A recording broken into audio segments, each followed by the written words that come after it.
Most people were taught the same formula for making money. You work an hour, you get paid for an hour. You stop working, the money stops coming. And for most people, that relationship between time and money never changes.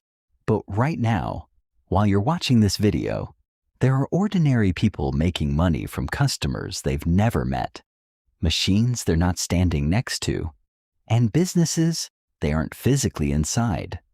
They're sleeping, they're eating dinner, they're spending time with their families, and somewhere, a customer is still paying them. Not because they discovered some secret investment, not because they built the next billion-dollar technology company, and definitely not because they found a magical passive income trick. They simply own boring systems that continue working when they aren't there. Today, I'm going to show you 6 businesses that can eventually make money while you sleep, starting with one you can enter with relatively little capital and ending with the business model that explains why some owners eventually stop working inside their businesses completely. And pay attention to the last one, because once you understand why it works, you'll realize the real opportunity isn't finding a business where you do nothing. It's building a business that doesn't need you to do everything. Let's start with something you've probably walked past hundreds of times. Business number 1. Vending machines. A vending machine might be one of the simplest employees you'll ever have. It doesn't call in sick. It doesn't need a lunch break. And at 2 o'clock in the morning, if someone wants a bottle of water, it can still make the sale. The model is painfully simple. You buy a machine. You find a location with consistent foot traffic.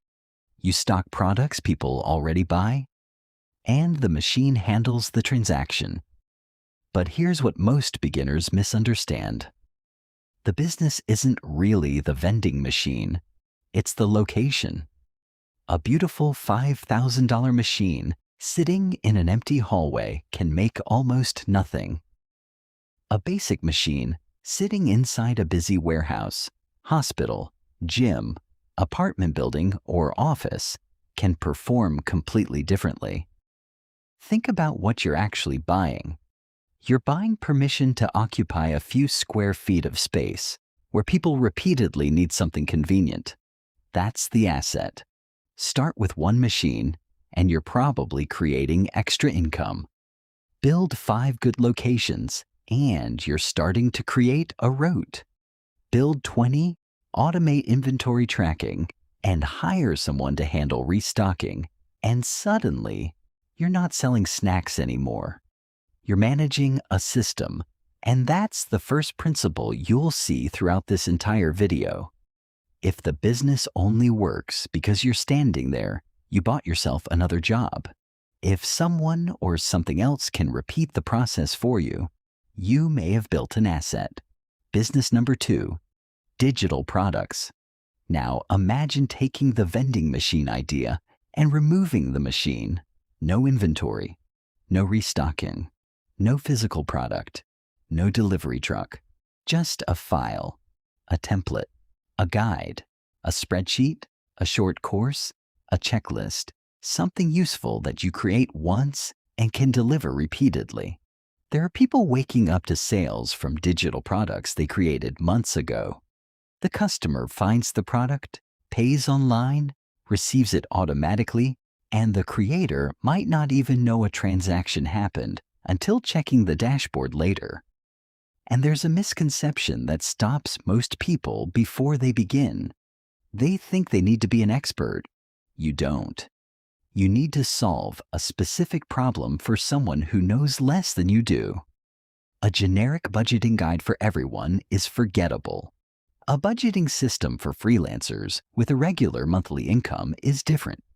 A generic productivity template competes with thousands of others.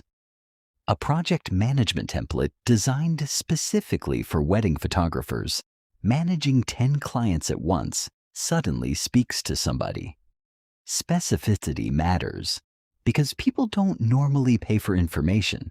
they pay to make a particular problem disappear faster. And once the product exists, the economics become interesting. You don't manufacture another copy every time somebody buys. You don't put another item in a box. The same file can be delivered again and again. But digital businesses have a weakness. You still need attention. You still need customers to discover you. So let's move into the physical world, where demand can exist simply because people repeatedly need the service. Business number 3, laundromats. Yes, laundromats. Probably one of the least exciting businesses you could mention at dinner. And that's exactly why I want you to pay attention. Nobody wakes up saying, "My dream is to own washing machines." But people wake up every day with dirty clothes. That's the difference between a trend and a need. Trends need to be predicted. Needs keep showing up. A laundromat takes something people already have to do and puts machines between the owner and the customer. The customer walks in, loads the machine, pays, waits, takes the clothes, leaves. Nobody needs to persuade that customer that clean clothes are important. And modern systems make the business even more interesting. Card payments can reduce cash handling. Remote dashboards can show machine usage. Cameras can help monitor the location. Automatic alerts can flag equipment problems. An attendant or cleaning service can handle the physical tasks that still remain. Does that mean owning a laundromat requires zero work? Of course not. That's not the lesson. The lesson is that the work can gradually move from "I personally perform every transaction" to "I own and monitor the system performing the transactions." And there's another layer. Someone waiting 40 minutes for laundry is a customer with time. Put vending machines in the location. Offer wash and fold service. Create recurring commercial accounts with nearby businesses. One boring business can quietly contain several smaller businesses inside it. Which brings us to business number 4, self-storage. Think about your garage, your closet, your parents' basement. People have too much stuff, and they hate throwing it away. That simple human behavior created an entire industry. Self-storage is almost embarrassingly straightforward. You provide secure space. Someone puts their belongings inside. They pay you monthly. Then something interesting happens. Moving everything back out requires effort. So a customer who originally thinks, "I'll only need this for 2 months," can remain much longer. That matters because recurring revenue changes the economics of a business. If you sell someone a product once, you need another sale next month. If someone rents a storage unit and keeps it, next month's revenue can arrive from the same customer. And modern storage facilities can automate a surprising amount of the process. Customers can discover units online, choose a size, pay, sign agreements digitally, receive access credentials, get automatic billing reminders. The owner doesn't necessarily need to stand behind a counter waiting for someone to arrive. The system can handle much of it. Now, self-storage can require serious capital, especially if you're buying land or an existing facility. So don't confuse this with an easy business. But notice the pattern. Recurring need, recurring payment, simple customer experience, automation, an asset behind the cash flow. Keep those 4 things in mind because they're about to show up again. Business number 5, boring recurring services, pest control, pool cleaning, commercial cleaning, property maintenance, bookkeeping. These don't sound passive, and at the beginning, they usually aren't. But that's where most people misunderstand the difference between doing a service and owning a service business. Imagine you clean offices yourself. You have a job. Now imagine you sign 10 offices onto recurring contracts.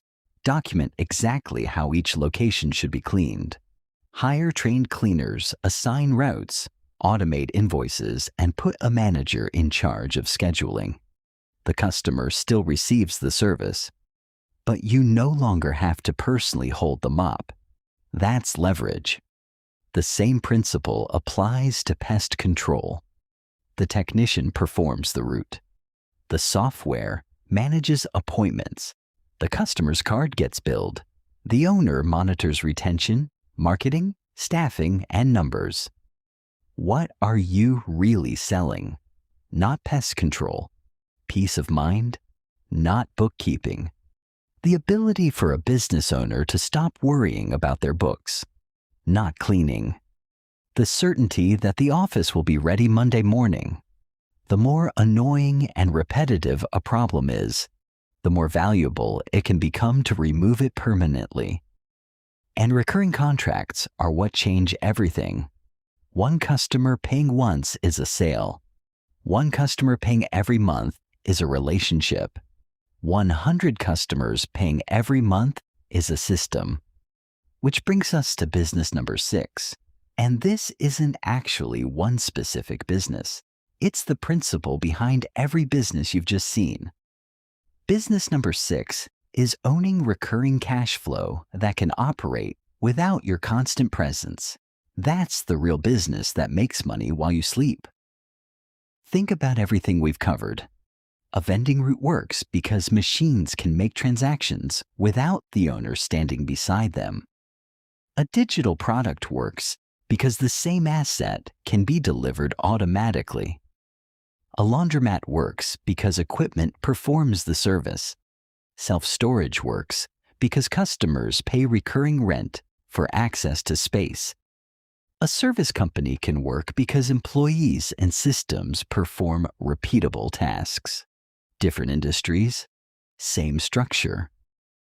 And if you want to evaluate an opportunity, there are 3 questions worth asking. First, does the customer need this repeatedly? If every month starts at 0, you're constantly rebuilding your income. Recurring customers change that.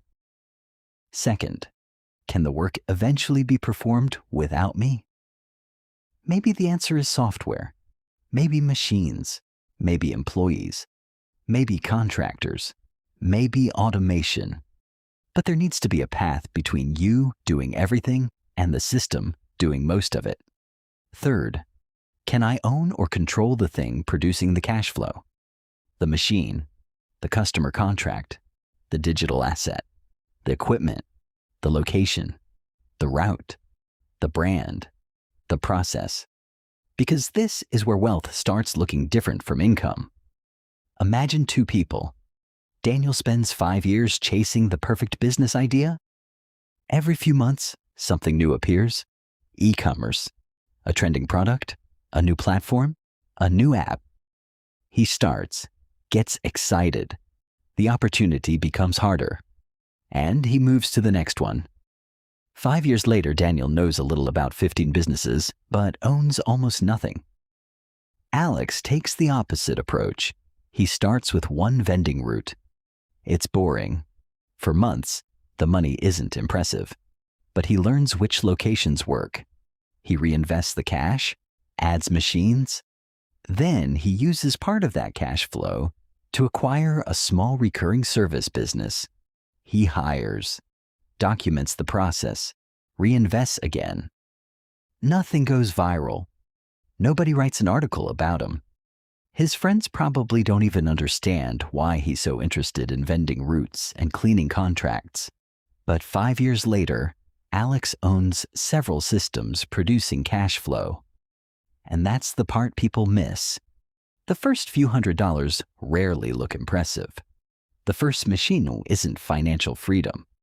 The first digital sale doesn't change your life. The first recurring client isn't wealth. But then you stack them. 1 machine becomes 5. 5 clients become 20. 1 asset helps pay for another. Cash flow buys assets. Assets create more cash flow. And eventually, the numbers that looked boring individually become very interesting together. That's how you should think about making money while you sleep. Not as doing nothing, as building something that can keep moving when you stop moving. So, here's what you can do this week. Don't try to start 6 businesses. Pick one model. Look around your own city. Where are people already spending money repeatedly? What problem do they keep paying to solve? What business looks too boring for everyone else to notice?